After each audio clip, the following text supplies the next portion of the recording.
Hey guys, thank you for joining.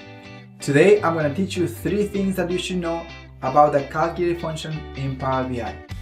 If you're not familiar with the calculate function is one of the most powerful functions in Power BI, and it's worth learning these awesome tips.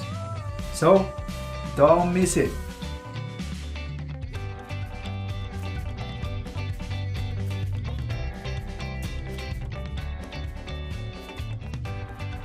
Hey, but before we get started, if this is the first time you stop by this channel, please don't forget to subscribe if you don't want to miss anything. So now let's do this.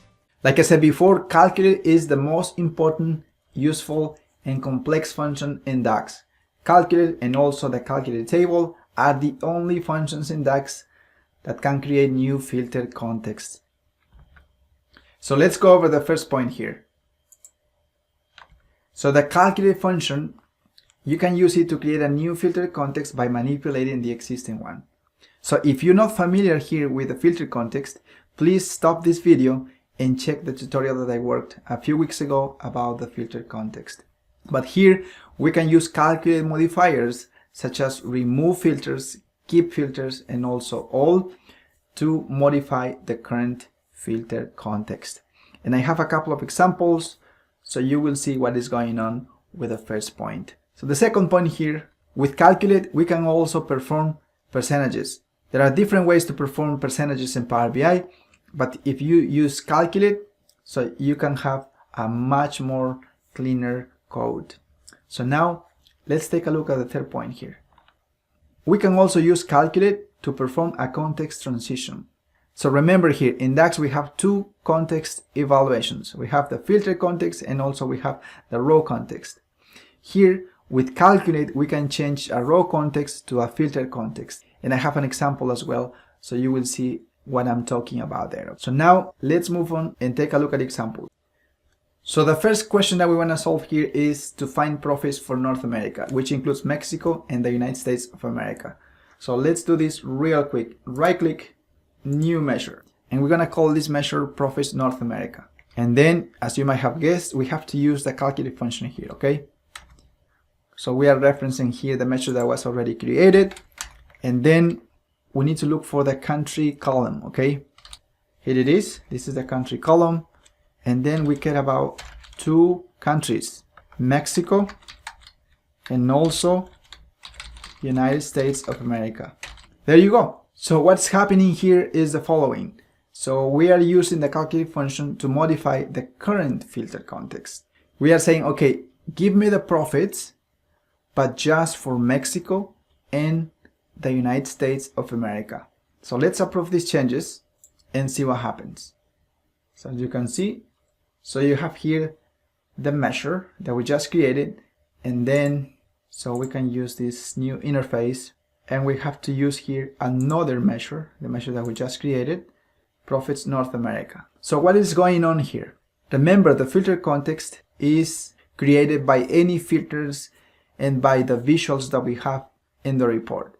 And for this particular case, we have a country filter, right? So we have every single country here that is part of the model.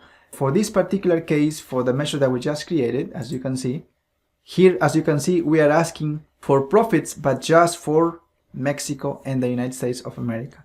And that's the reason you're seeing here, almost 6 million is adding both Mexico and the United States of America. And this is happening for all records here, for all countries, because we are overriding the current filter context with the calculate function. So we are telling, hey, just give me the values for these 2 countries, and then forget about any filters that we have here. So that's what's happening.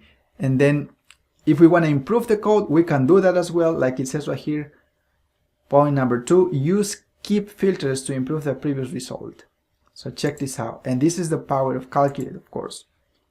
So this is one of the modifiers that we have, calculate modifiers, which is keep filters. Let's close parentheses and see what happens. So you will see the results right away. Check this out. See, keep filters, like it says, is keeping the filters that we have in the model.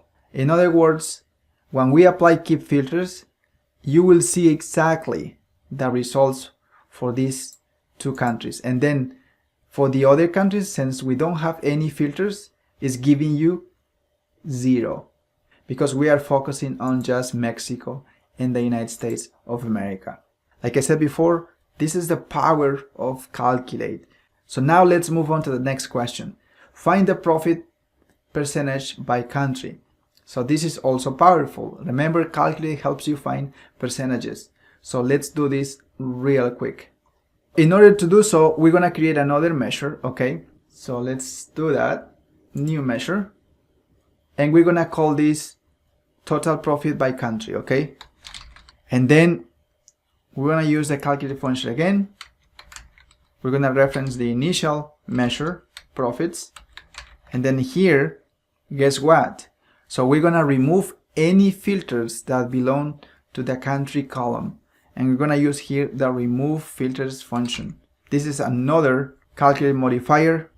And then let's look for the country column and let's see what happens, okay? Let's approve these changes, enter. So let's drag this measure into this visual and let's see what happens. So what is going on here? As you can see, we are getting the total for every single country. So why are we getting these results? We are getting the total here because we are telling, hey, just remove any filters that we have within the country column. And that's the reason that it's giving us the total here. So we have friends, nope, remove the filter, just give me the total.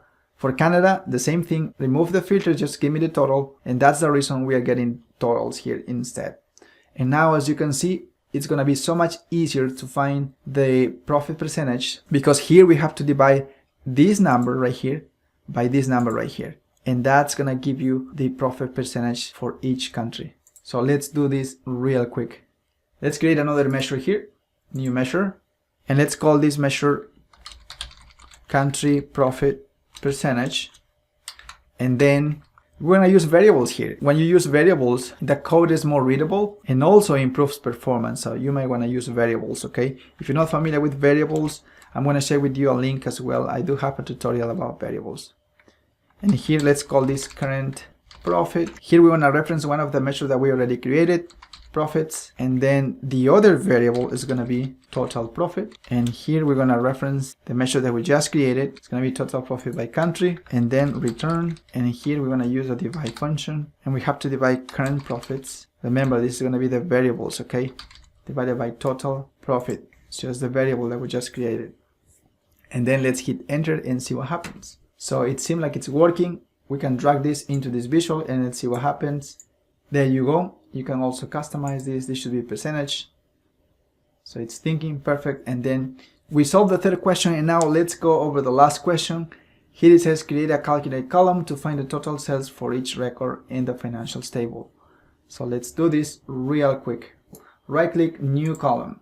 And we're going to call this column total gross sales. Okay. And here we're going to use the SumX function because we're going to be iterating row by row.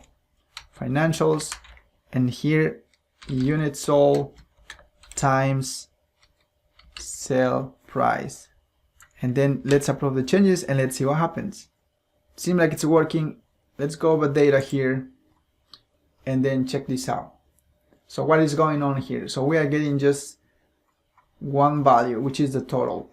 So what's happening here is that when we create a calculate column, by default, there is a row context. It means that it iterates at a row level. But since we are using an iterator, it's actually giving you the total result.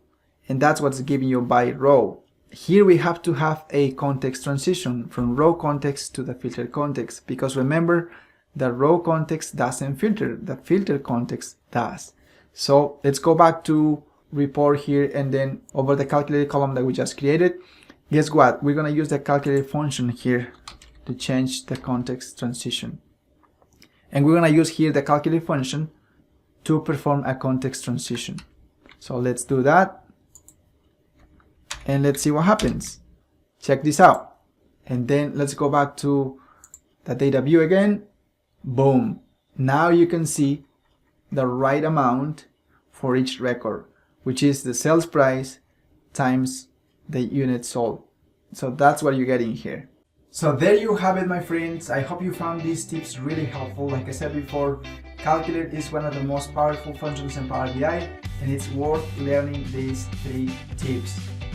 If you found this content helpful as always, please give me a thumbs up, share with your friends, and of course don't forget to subscribe if you don't want to miss anything. Thank you guys, and see you